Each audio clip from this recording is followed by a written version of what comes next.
Olá, seja bem-vindo ao MRCast.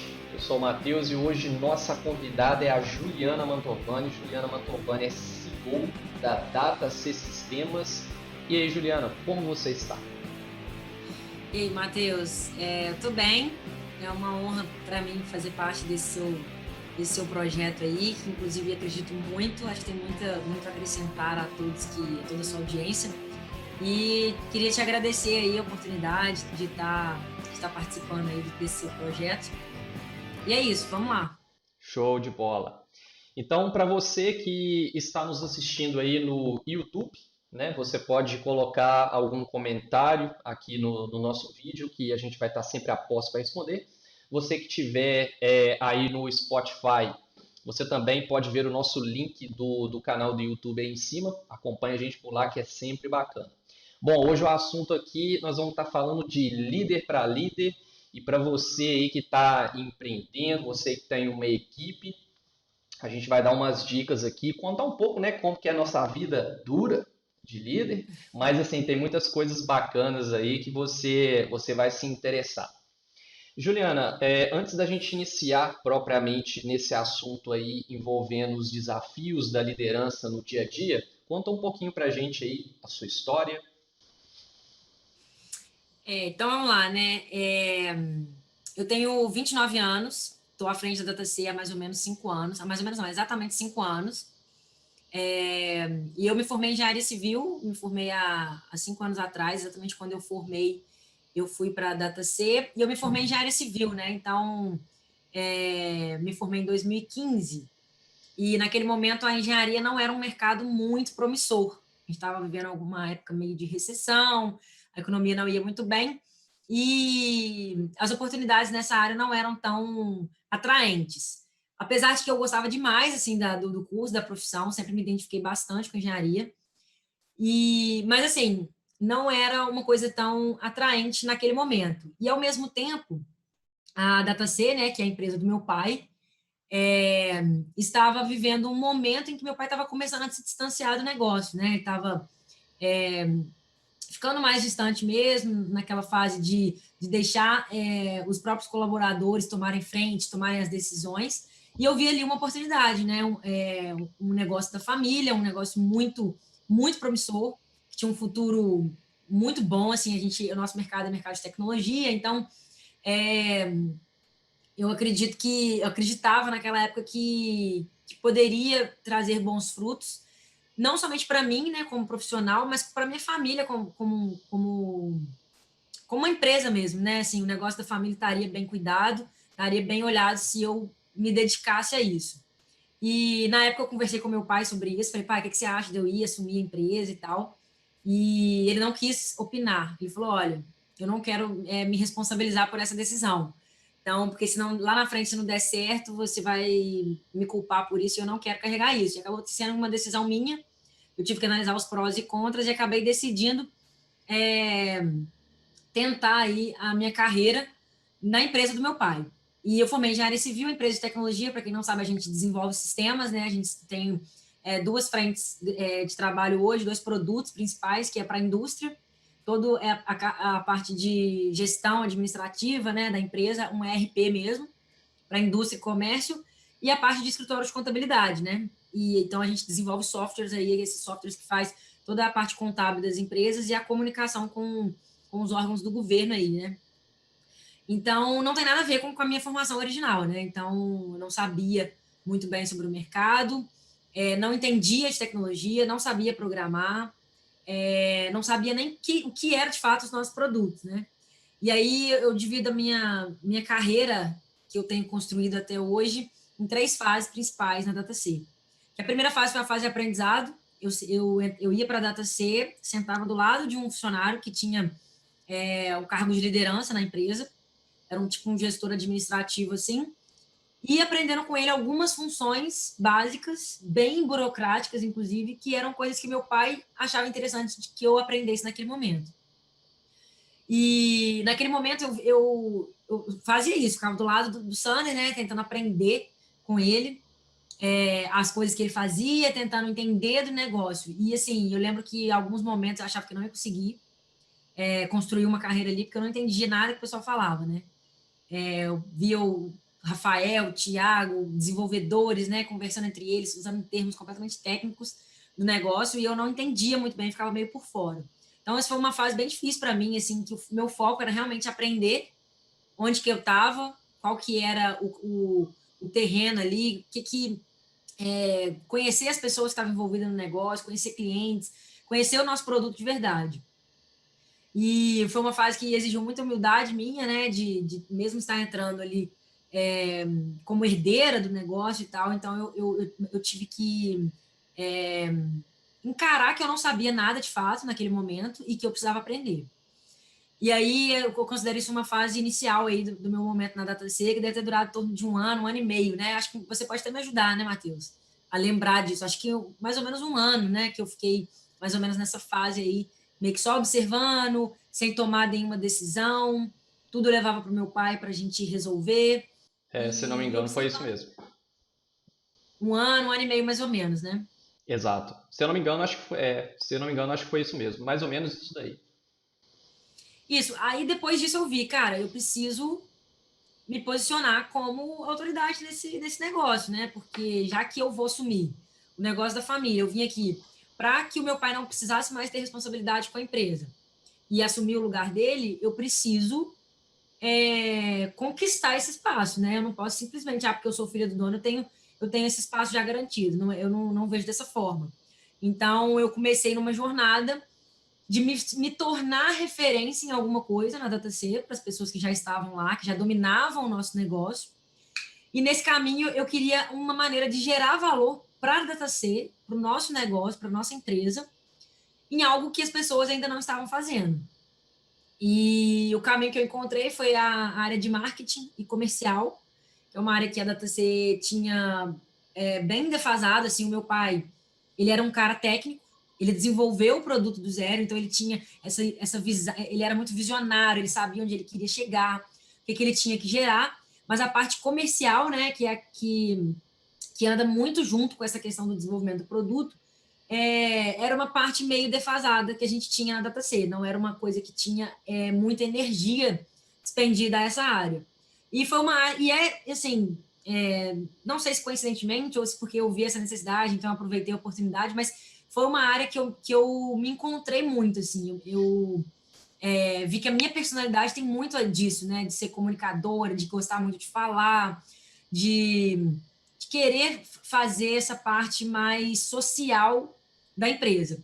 E foi quando eu comecei a estudar muito sobre marketing digital, comecei a estudar sobre setor comercial de negócios como o nosso, né? Venda B2B, venda consultiva. Então, eu comecei a ter um conhecimento que as pessoas que formavam a nossa empresa naquele momento ainda não tinham. E aí eu passei a ser referência nesse assunto dentro da empresa e gerei valor para a DataC nesse sentido. Aí eu acho até que, Matheus, você pode falar um pouquinho sobre essa experiência de vocês aí como colaboradores da empresa nesse momento, que realmente não tinha um time comercial, não tinha marketing, a DataC não era conhecida, assim, não tinha um nome de relevância, tinha muito pelo produto, né? Assim, o produto, quem usava o produto conhecia, então a gente tinha aquele marketing feito ali boca a boca, mas não algo feito, elaborado em campanhas, em trazer a marca à tona, né? Um fortalecimento da marca mesmo.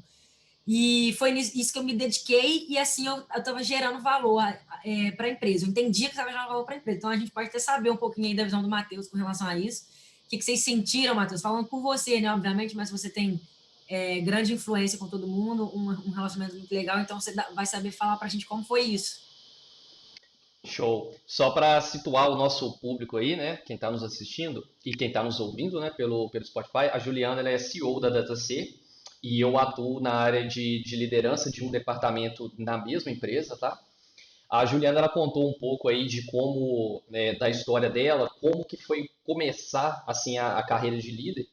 E aí eu vou só ponderar o que você comentou aí, Juliana. É bem isso mesmo, né? Você foi conquistando o seu espaço dentro da empresa. E eu acho que, assim, pelo menos na minha visão, essa é a melhor forma de um líder ele começar a ganhar autoridade dentro de uma empresa, né?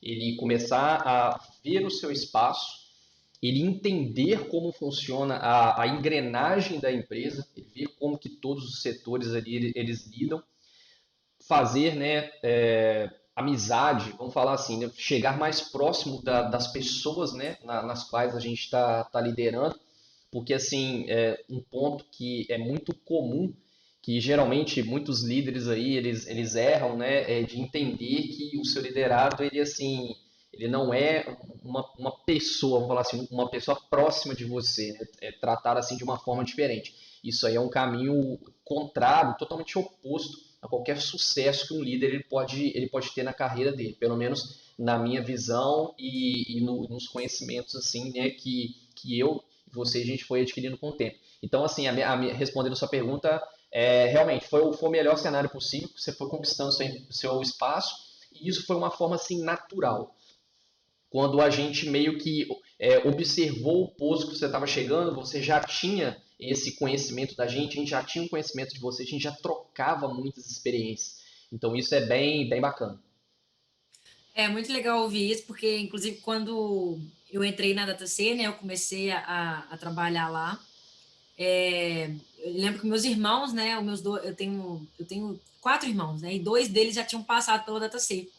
E aí, quando eu fui trabalhar, era mais uma das filhas que estava tentando, mais um dos filhos, né, que estava tentando arrumar o seu espaço ali. E eu lembro até que fiquei sabendo depois, né, obviamente, teve bolão para saber quanto tempo que ia durar e tal. E depois que eu descobri isso, foi até motivo de piada, né? Porque quando eu fiquei sabendo disso, a gente já tinha estabelecido uma relação e já estava bem madura assim a minha carreira como líder lá na DataC.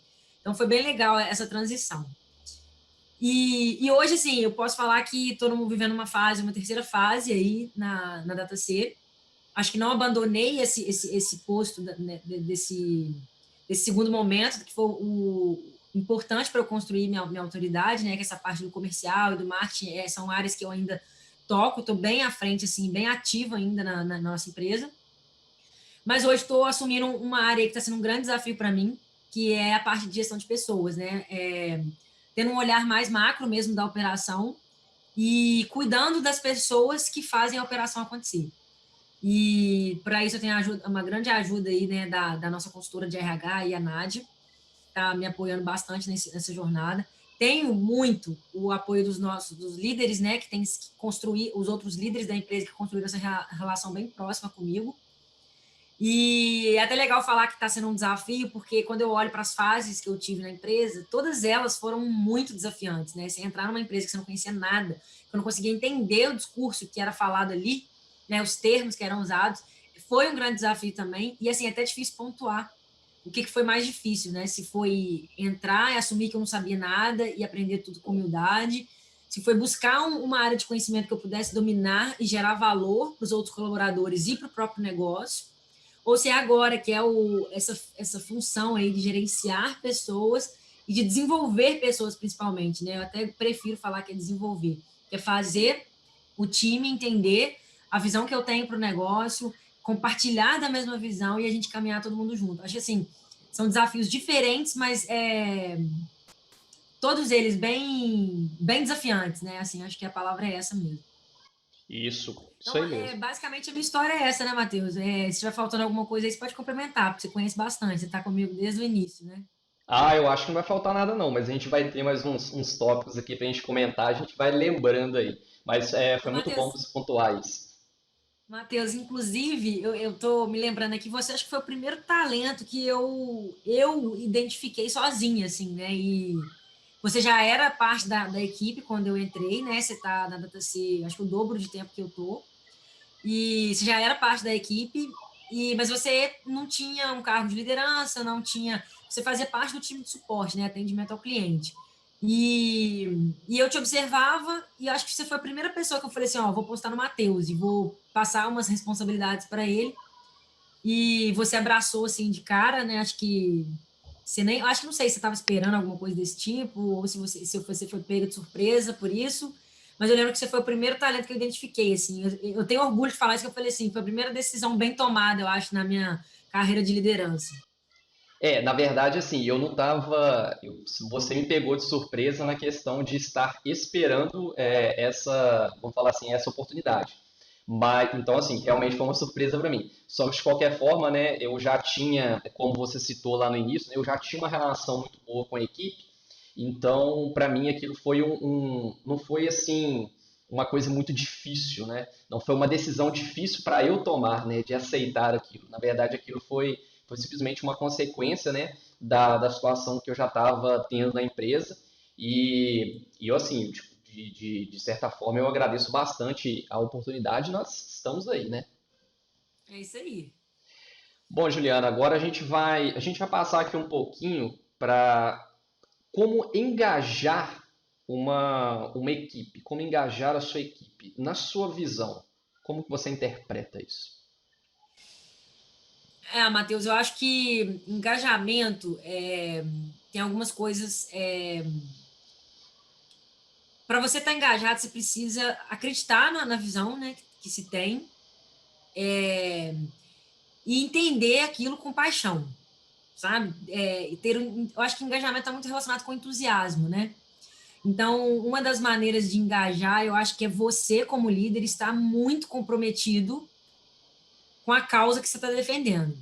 Acho que é você estar 100% comprometido com aquilo e ser apaixonado por aquilo que você quer realizar, né? Então, você é líder de uma equipe, vocês têm um objetivo em comum, provavelmente. No caso de uma empresa, entregar o propósito da empresa, né? Entregar soluções e tal, que o negócio abrange.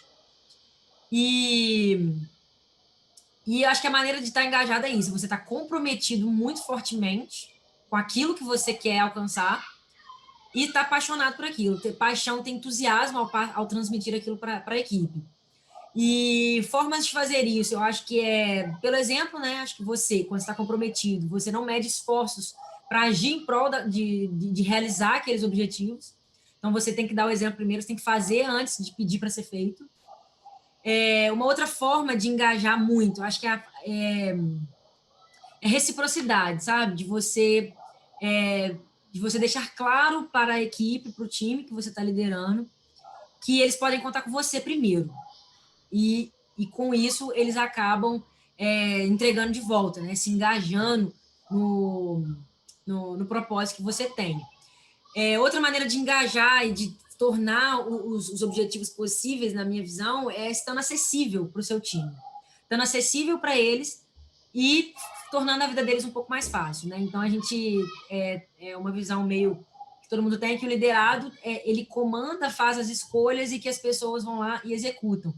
Mas nesse caminho tem muitas coisas que o líder pode fazer para tornar a vida dos liderados mais fácil. Eu acho que isso é uma maneira interessante de conseguir engajar, né? Se eles verem que você, como líder, está comprometido com o negócio, tem dado exemplo, está acessível para eles, gera valor para eles e faz a vida deles mais fácil, sem dúvida eles vão acabar engajando na sua causa, né?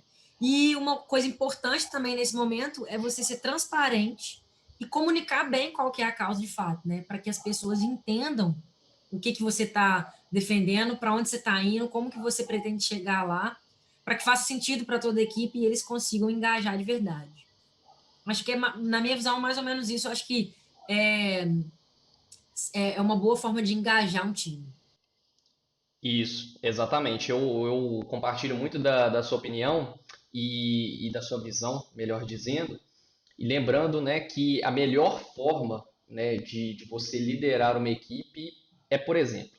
Não tem como. Você tem que, se você almeja, né, alguma atitude, algum procedimento ou qualquer coisa que seja do seu liderado, né, primeiro você tem que partir do princípio que você consegue fazer aquilo, você entrega aquilo, né, independente das funções. Vamos colocar assim. Isso aí é extremamente importante. Bom, Eu acho que essa questão do exemplo não é nem relacionada a funções, né? Porque eu não vou ter as mesmas funções que você, então não tem como te dar um exemplo de como executar essa função.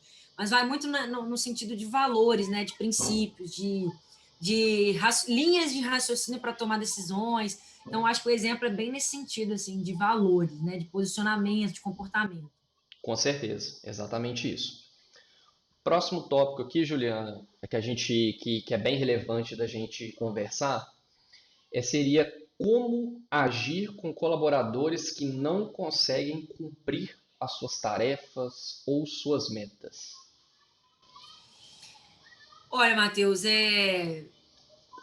eu tenho que te falar que eu tenho pouco esse problema, tá? Na DataC a gente está cercado aí com excelentes colaboradores e a grande maioria delas eu não tem, a maioria não tem problemas de cumprir tarefas, mas vez ou outra a gente depara com alguma situação, né? E eu acho que nesse momento, a primeira coisa é entender o porquê que ele não consegue cumprir as tarefas, o porquê que ele não está alcançando as metas.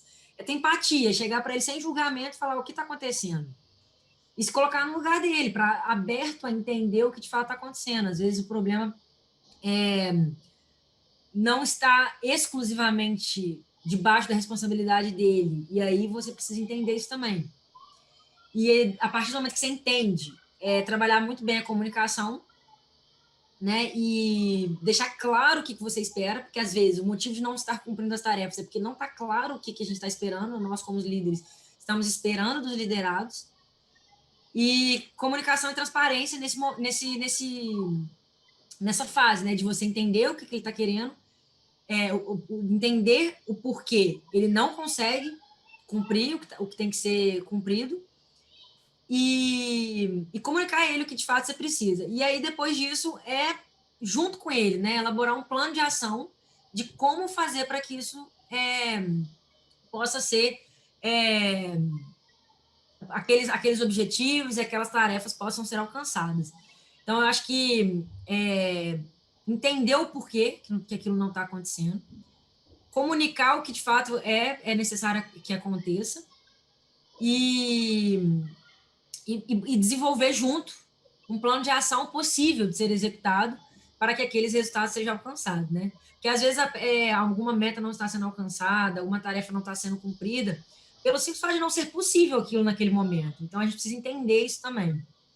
E também buscar, né, focar naquilo que a gente tem controle, naquilo que a gente tem naquele momento, no que a gente tem controle, para conseguir colocar tarefas possíveis e metas alcançáveis, né? Inclusive, recentemente eu estou criando uma função nova na DataC, no departamento nosso, e é uma função que eu estou criando do zero, que é uma necessidade que eu encontrei, coloquei uma pessoa para executar essa função, e fui fazer um alinhamento com essa pessoa, né? E passei uma tarefa para ela agora. E assim, ela está tendo que conciliar algumas funções nesse momento, então a gente tem que ser realista com esse tipo de coisa, né? Tipo, é uma função nova que ela vai executar, não tem muito conhecimento, a gente está criando isso agora, eu vou desenvolver junto com ela e passar uma tarefa possível de ser realizada, uma meta possível de ser alcançada, né? Então, acho que essa parte aí é bem importante com os colaboradores que têm entregas a fazer, né?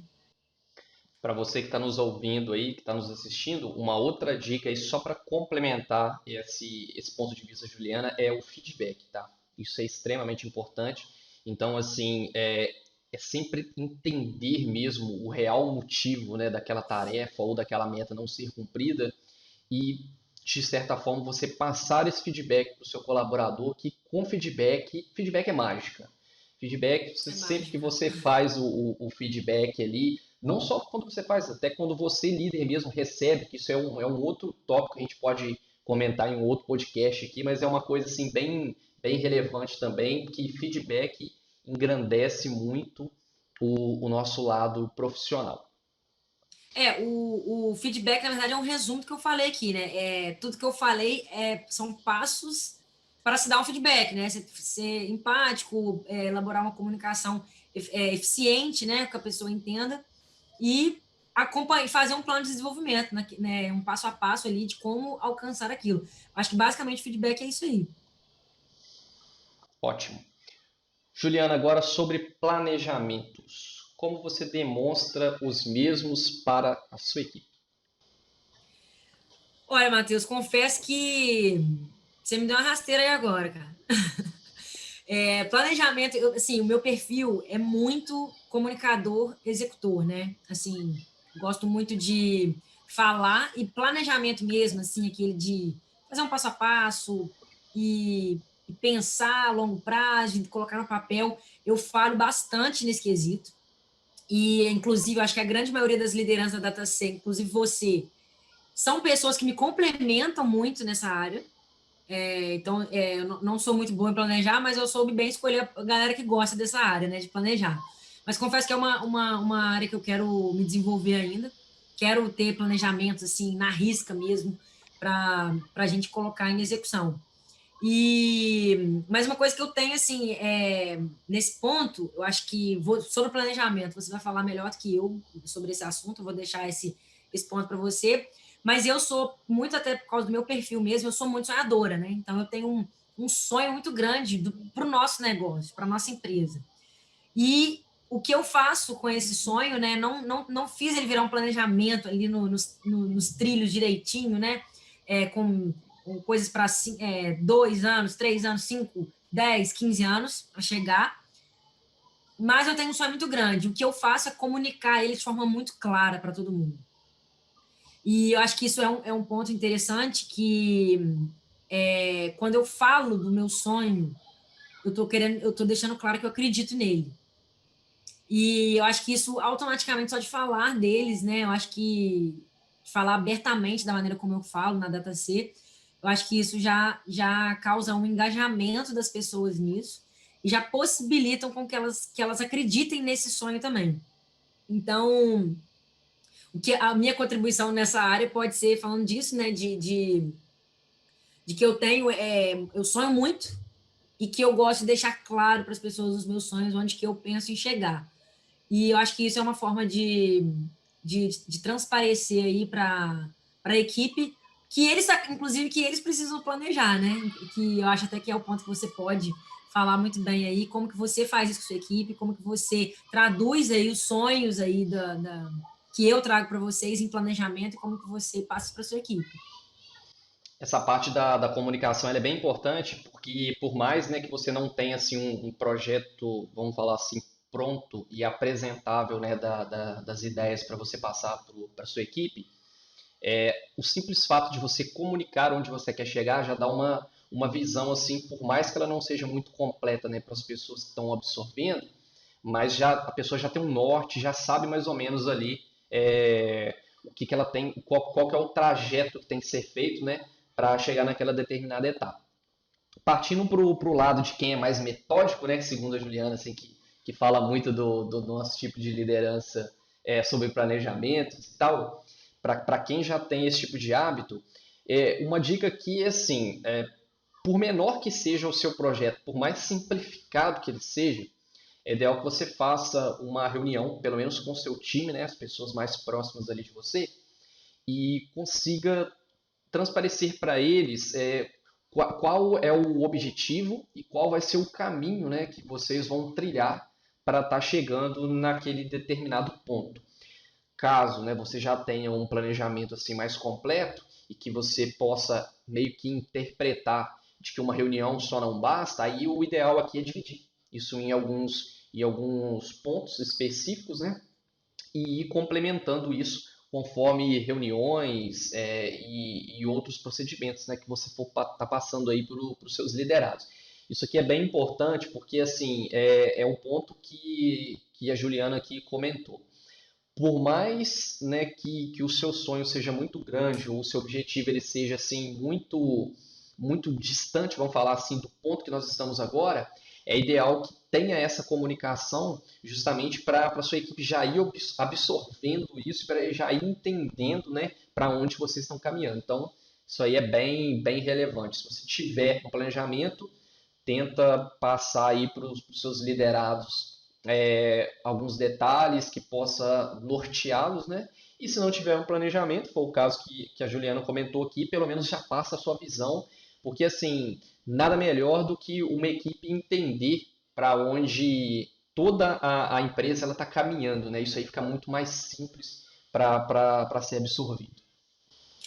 Um exemplo até que eu tenho também, Matheus, né, do time comercial da DataC, né, que eu lidero não só a parte de pessoas, né, mas eu lidero a operação mesmo comercial, é a questão de acompanhamento, né? A gente tem reunião semanal, aí nessas reuniões semanais a gente constrói junto um planejamento ali para aquela semana, para aquele mês, sempre tendo em vista a minha visão maior, que é o crescimento da Data C, expansão, algumas metas aí específicas que a gente tem. Então, esse acompanhamento que a gente faz, a gente acaba desenvolvendo junto um planejamento. Então, eu não sentei, fiz um planejamento detalhado com o mapa, com os pontos de parada, enfim, toda essa questão de planejar mesmo, mas a gente sabe onde quer chegar e eu acompanho esse ritmo aí de caminhada da equipe, né? Então, acho que no time comercial a gente até tem um planejamento, que é seguir os processos, levantar processos, identificar quando aqueles processos não atendem mais o que a gente faz e revisar tudo. Então, essa questão de ter reuniões periódicas com o time, de estar lembrando para onde a gente está indo sempre e fazendo os check-ups, eu acho que é uma boa forma também de demonstrar um certo planejamento, né? Até porque nenhum planejamento sobrevive ao campo de batalha, a gente sabe disso, né? Então, não adianta você planejar tudo e soltar na mão da equipe também, né? Você faz um planejamento lindo, maravilhoso para os próximos 12 meses. E aí você deixa na mão da equipe e sai de cena. Também eu acho que não funciona. Eu acho que o acompanhamento ali é parte principal, fundamental no planejamento. Exatamente, é isso aí mesmo. Para você que está nos assistindo aí pelo YouTube, se inscreva no canal e curta o MRCast. Isso nos ajuda bastante na divulgação do nosso conteúdo. Partindo para o próximo tópico aqui, Juliana. Como o líder deve se portar diante de imprevistos? Aí a gente está falando de problemas pessoais de colaboradores, projetos atrasados, que foi o tópico que a gente comentou anteriormente, e etc. Como que você enxerga e você entende que um líder deve se portar diante dessas situações? Matheus, muito boa pergunta, porque isso acontece o tempo inteiro, né, na vida de um líder. E é um desafio mesmo, assim, a gente aprender a lidar com esses imprevistos, né? Porque, igual você falou, né, a gente tem um planejamento ali e você quer respeitar o planejamento, você tem um lugar para chegar e aí acontece esse imprevisto. Então, é um desafio. E eu acho o seguinte, o líder ele tem que ter a visão do macro. Ele não pode se ater a pequenos detalhes. E às vezes uma situação, isso até eu falo que é um aprendizado, um processo de evolução que eu vivo também diariamente, acho que todo líder, na verdade. Às vezes você se apega a uma situação pequena ali que acontece, que hoje parece que é um bicho de sete cabeças. Mas você está vendo hoje, está vendo essa semana, está vendo esse mês, talvez você esteja vendo esse ano. Por exemplo, a situação do coronavírus, né? Que é uma situação que chegou aí para a nossa realidade do mundo inteiro e pode ter mudado o rumo de um ano inteiro de uma empresa, ou de talvez 2 anos, enfim. As empresas, mas assim, o ponto de ter a visão do macro que eu estou falando aqui é pensar que se você sobreviver a esse período de coronavírus, essa crise que a gente está enfrentando, quando a sua empresa chegar lá a 30, 40, 50 anos de existência, esse único ano que foi afetado por essa calamidade que a gente está vivendo, talvez não signifique muita coisa. Então, ter essa visão do macro, de você saber que as coisas não têm aquele tamanho todo que parecem ter naquele momento, é uma coisa que ajuda muito a gente a lidar com imprevistos. E para fortalecer essa visão do macro, eu acho que é fundamental que o líder tenha os objetivos que ele almeja alcançar, os resultados que ele quer ter na vida dele e na vida da equipe dele, muito bem estabelecidos. E esses objetivos, eles têm que ser levados com muita determinação. Os objetivos que a gente quer alcançar, eles não podem ser flexibilizados. E os objetivos é a visão macro. Então, eu acho que o líder tem que ter essa visão macro baseado nesses objetivos e resultados que ele quer alcançar. E para lidar com os imprevistos, né, é ter flexibilidade de lidar com os meios que a gente vai atingir esses objetivos. Então, quando acontece um imprevisto, nada mais é que um ponto do seu planejamento que vai ter que ser diferente do que você tinha determinado, mas que não necessariamente vai mudar o objetivo que você quer alcançar. Aliás, não pode mudar o objetivo. Mas vai te dar uma oportunidade e você tem que ter a flexibilidade para ver que, beleza, esse caminho que eu tinha planejado antes não vai ser mais possível, porque aconteceu isso, isso e isso. Mas como que eu vou chegar no meu objetivo final? Então, é ter a visão macro te guiando para fazer você tomar as melhores decisões diante dos imprevistos. Mas, ao mesmo tempo, não dá para, por exemplo, nos exemplos que você colocou aí, né, problemas pessoais de colaboradores, projeto atrasado, essas coisas. São imprevistos que precisa ser checado de quem é a responsabilidade daquilo ser concluído, sabe? Então, você tem objetivo e, por causa de alguns imprevistos, aquilo não foi concluído. Então, é checar, né? De quem que é a responsabilidade disso, passar isso para essa pessoa e flexibilizar os meios que ela vai usar para alcançar esse objetivo. Então, acho que, basicamente, imprevisto sempre vai acontecer. Acho que a gente pode falar aí todo dia, né, Matheus? A gente enfrenta um imprevisto aí na vida de um líder. Acho que todos os dias temos um imprevisto, né? Inclusive, eu aloco tempo na minha agenda para imprevistos. Pessoal, não sei se eu sempre comento, né, que eu gosto muito de fazer uma gestão de tempo muito eficiente, porque eu acho que o tempo é um dos recursos que a gente tem para alcançar o que a gente quer na nossa vida. A gente não pode desperdiçar ele de forma alguma. Então, quando eu faço o meu planejamento da semana, eu sempre ponho tempo para imprevisto, porque quando eu comecei a organizar minha agenda, eu via que faltava esse tempo, que imprevisto é uma coisa que sempre acontece. Então, acho que a maneira mais inteligente aí de lidar com os imprevistos é sabendo que o objetivo precisa ser alcançado e a gente precisa saber flexibilizar os meios para que a gente vai usar para alcançar esse objetivo. E aí, diante disso, encontrar os responsáveis por aquele objetivo ser concluído e encontrar os melhores meios para realizá-lo. Acho que é basicamente isso. Então, para você, líder que tá nos acompanhando aí, a palavra-chave é flexibilidade. Eu já vou adiantando que isso não é muito simples, tá? Isso realmente não é muito simples, depende muito, né, de como você já lidava com as coisas antes, mas, assim, é um ponto que, se você, líder, tem dificuldade para ser flexível em determinadas situações como essas que a gente comentou aqui, é super importante que você procure mais aprofundar nesse assunto aí, porque isso aí faz muita diferença e eu vou garantir que o resultado final ele é alcançado sim. E geralmente as coisas que acontecem nesse meio tempo aí, elas acabam sendo irrelevantes para a conclusão do que você está fazendo, tá? Então, a palavra-chave aí é flexibilidade. E, Matheus, é importante que a gente não limite a nossa visão aos pequenos imprevistos que acontecem o tempo todo, né? E flexibilidade é exatamente. Eu acho que uma vez eu ouvi alguém falando que flexibilidade é maturidade. Não existe uma pessoa flexível que não tenha alcançado um certo nível de maturidade. Porque se você pensar ao contrário da flexibilidade, é a inflexibilidade. Quem que é inflexível? Um exemplo rápido. Criança, né? Criança quer tudo do jeito dela, na hora dela, tem que ser daquele jeito, e você tem que atender as demandas dela naquele momento, daquela forma, porque senão você mesmo pira, né? Você fica doido com uma criança não tendo o que ela precisa atendido. E inflexibilidade é uma característica forte, assim, em pessoas imaturas. Então, flexibilidade é algo muito difícil de alcançar. Você até falou, não, já hoje adiantando que não é algo simples. Não é algo simples mesmo justamente por causa disso. Vem com a maturidade. Dificilmente um líder ali no início da carreira dele vai ser flexível, inclusive porque ele carrega a responsabilidade muito forte nele, né? De alcançar os objetivos.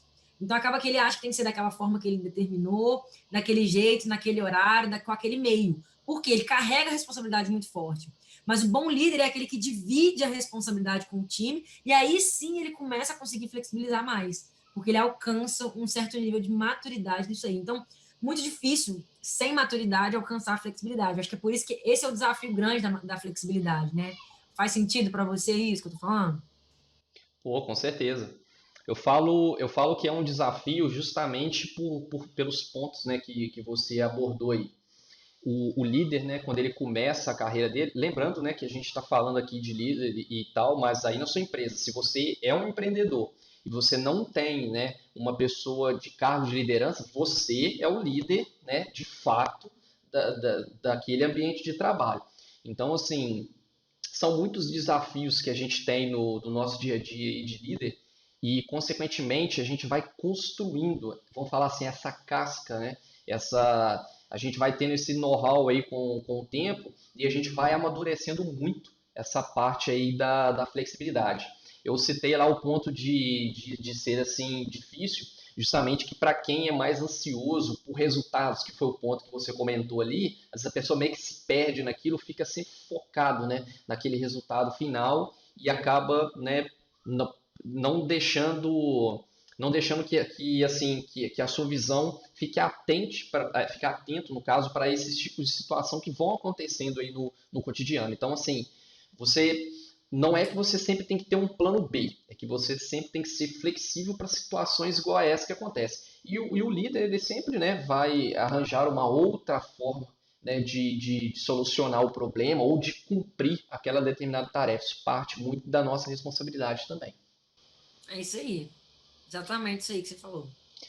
Virando a chavinha agora para a parte emocional. Como fazer para se manter nos trilhos? Já ouvi muita gente falando que liderança é uma carreira bem solitária, né? Porque você toma decisão, você carrega as consequências daquela decisão, tudo mais ou menos sozinho, né? Você carrega dúvidas, o líder, gente, ele tem a responsabilidade de tomar a decisão, mas ele não sabe todas as decisões certas. A maioria das decisões que a gente toma, a gente não sabe qual vai ser a consequência dela. A gente acredita que seja melhor, à medida que a gente vai tendo experiência, a gente vai vendo, vai criando um padrão aí de raciocínio para tomada de decisão que a gente entende que dá mais certo, né? Mas na realidade a gente não sabe se aquela decisão é a correta, é a mais indicada. E a gente acaba tendo que tomar as decisões sozinho. Por mais que você compartilha, né, igual na DataC, a gente sempre compartilha a tomada de decisão, a gente abre as situações e ouve vários pontos de vista para a gente tentar achar um melhor caminho. Por mais que tenha esse processo todo, né, compartilhado, no final das contas, a decisão é do líder. No meu caso, da empresa toda, está na minha mão. Na equipe do Matheus, para as operações dele, está na mão dele. E a gente carrega a responsabilidade de, depois que a decisão está tomada, acreditar nela de uma forma que as pessoas não duvidem mais daquilo. Porque se elas começarem a duvidar, aquilo impacta diretamente na operação, né? Nos resultados que a gente vai ter. Então, é muito solitário por causa disso. Então, a parte emocional é muito importante que a gente tenha um domínio dela. E, assim, algumas coisas que eu tenho feito na minha vida, que eu tenho tido bom resultado, eu me considero uma pessoa que eu tinha uma inteligência emocional zero evoluída. E hoje eu acho que eu estou numa jornada que eu alcancei bastante. Assim, eu consegui um nível de inteligência emocional que ainda tem muito a evoluir, obviamente, mas eu consigo executar as minhas atividades de uma maneira satisfatória, assim. Inclusive, a Nádia pode até depois passar um ponto sobre isso, porque ela acompanhou bastante a minha evolução nesse sentido. E coisas que eu fiz, né, para evoluir. Eu acho que, assim, o ponto principal para controle emocional, para ter um emocional estabilizado, é ter paciência, né? Muita paciência, essa visão do macro, saber que as coisas não são é, é, definitivas, sabe, o tempo todo, e desenvolver muita paciência. Para isso eu tenho algumas coisas, né? Eu acho que autoconhecimento é muito importante, você saber como você reage às coisas, você saber quais tipos de episódios, quais tipos de situações te colocam em quais estados emocionais, saber reconhecer o seu estado emocional e não reagir de imediato. Eu acho que isso tudo está dentro do ponto do autoconhecimento, né? De você se conhecer de verdade, saber o que te aflige, o que te desestabiliza, para quando essas coisas acontecerem, você saber como agir. E para autoconhecimento, eu acho que a ferramenta mais importante para mim é meditação. Meditação não como algo místico ou espiritual, mas como um exercício de concentração mesmo, algo mental. E então eu pratico isso, deve ter uns 4 anos que eu tenho praticado isso na minha vida.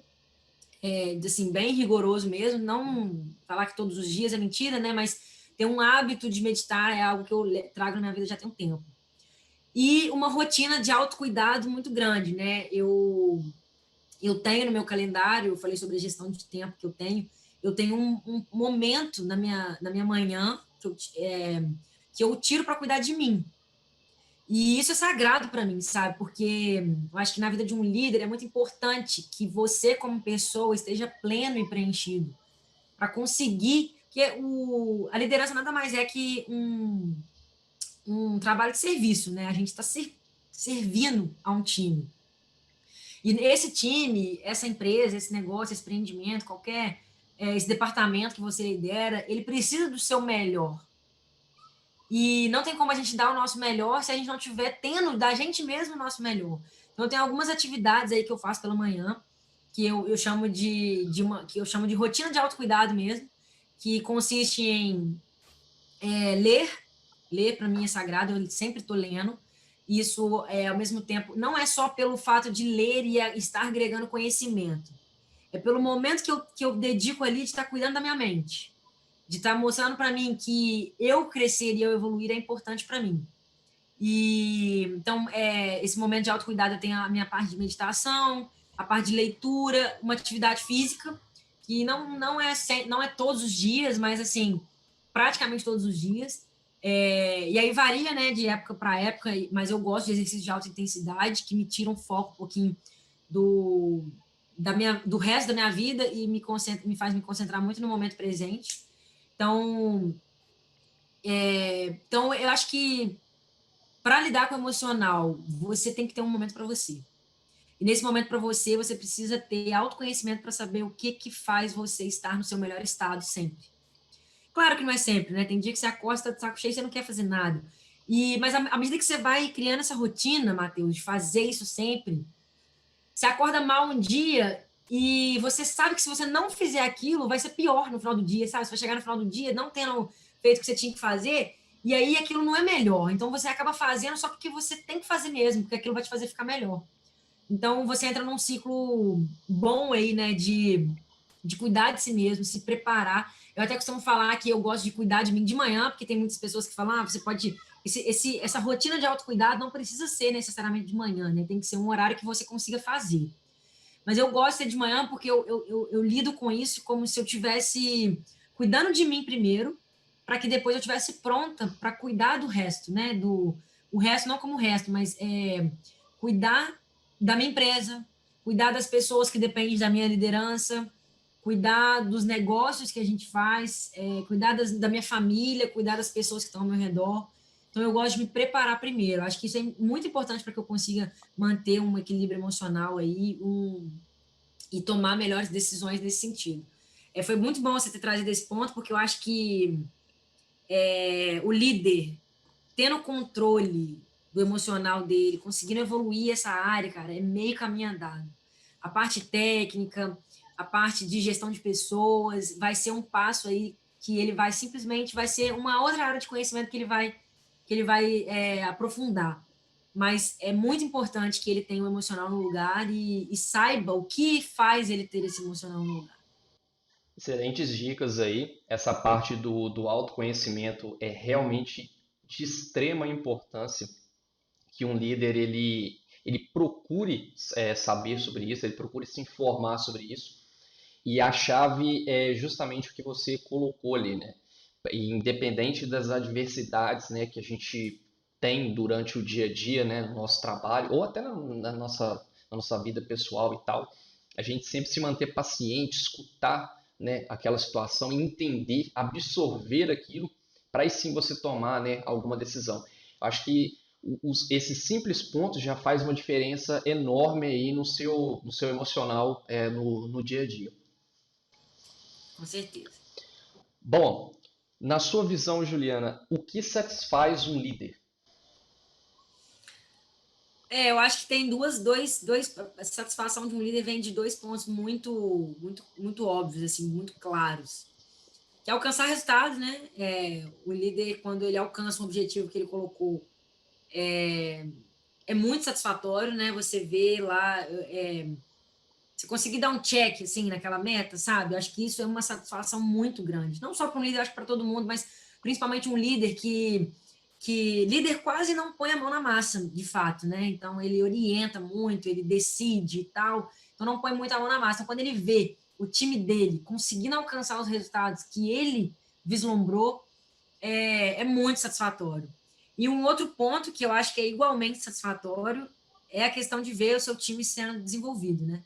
Quando eu vejo você com um projeto desse tão legal, assim, levando conhecimento, se evoluindo como pessoa, você, porque com certeza para você montar um canal desse, você teve que evoluir demais como pessoa, né, para você ter o conteúdo para passar. Então, ver, assim, o time evoluindo e desenvolvendo projetos que você nem achava que era possível, né, que, assim, pô, você tem um monte a fazer, né, na DataC, você ocupa o seu dia aí, o dia todo, você tem filho, você tem a sua esposa, e quando eu vejo você realizando um projeto desse, é uma satisfação muito grande para mim. E não só você, né? Mas quando eu vejo todo o time da DTC se desenvolvendo, alguns pontos aí, às vezes você faz um feedback com uma pessoa e passa lá 30 dias, você vê aquela evolução clara ali, você vê, nossa, você recebe feedback de outras pessoas da equipe, fala, nossa, eu recebi isso recentemente, foi muito legal. Um colaborador nosso chegou e falou assim: "Oh, o que você fez com fulano de tal? Parabéns, porque tá muito bom, tá tão legal a relação, a gente evoluiu muito, isso é muito, muito satisfatório, assim, eu acho que essas duas coisas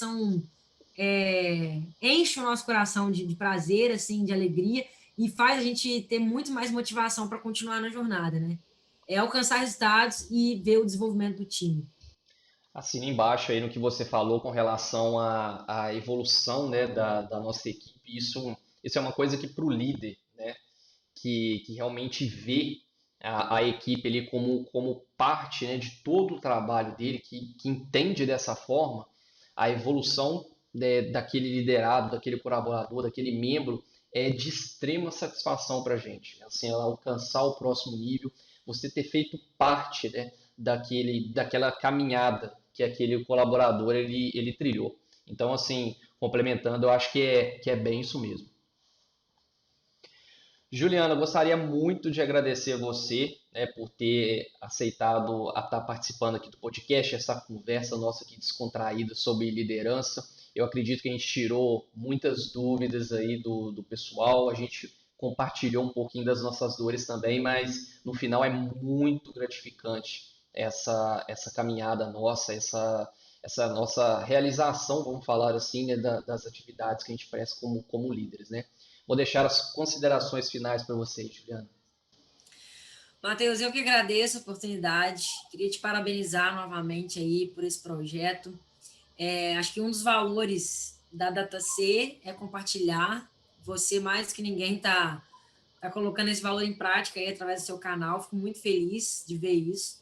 Espero que muitas pessoas consigam crescer aí com tudo que você tem passado, com tudo que você tem compartilhado.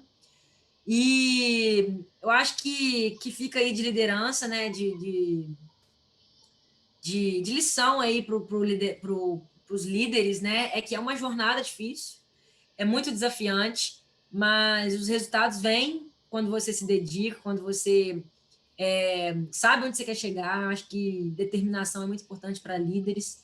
E, e quando você começa a ver os resultados, quando você começa a ver o seu time se desenvolvendo e alcançando os resultados que você mesmo queria para eles, isso é muito satisfatório.